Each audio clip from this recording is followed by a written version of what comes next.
Morning everyone. আজ সকালবেলায় ব্রেকফাস্টে বানিয়েছিলাম বাঁধাকপি আলু দিয়ে ভাজা।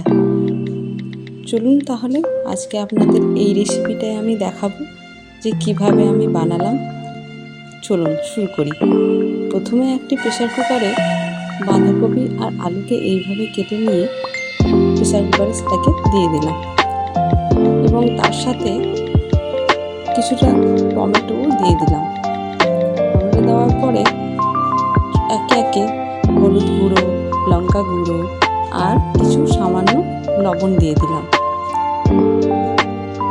এবার সেটাকে ঢাকা দিয়ে দিলাম।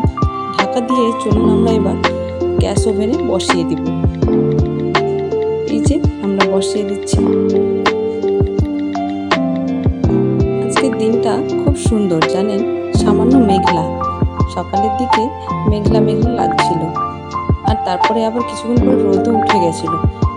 আমাদের এই প্রেসার কুকারে এই রেসিপিটার জন্য 2টো সিটি দরকার।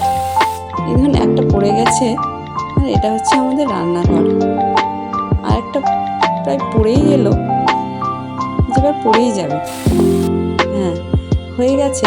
এবার কড়াই গরম করে তাতে কিছুটা তেল দিয়ে দেবেন। সর্ষের তেলটাই কিন্তু ব্যবহার করবেন। তারপরে তাতে কিছু কুচনো পেঁয়াজ দিয়ে দিলাম। পেঁয়াজটা সামান্য ভাজা হয়ে এসেছে, দেখতেই পাচ্ছেন আপনারা।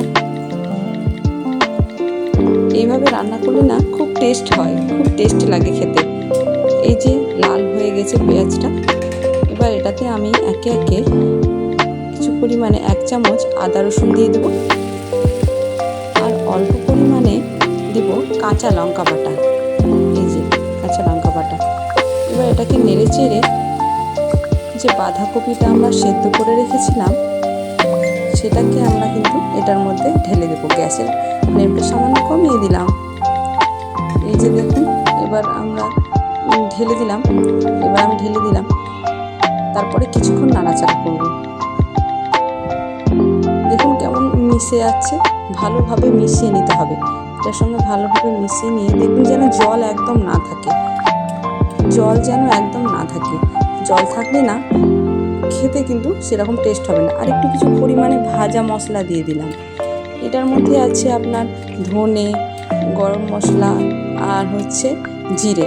হ্যাঁ, এটাকে করে দেখুন কেমন মাখো মাখো হয়ে গেছে। এই যে আমাদের রেডি হয়ে গেছে বাঁধাকপি আলুর ভাজা। যদি আপনাদের ভালো লেগে থাকে তো অবশ্যই কমেন্ট করবেন।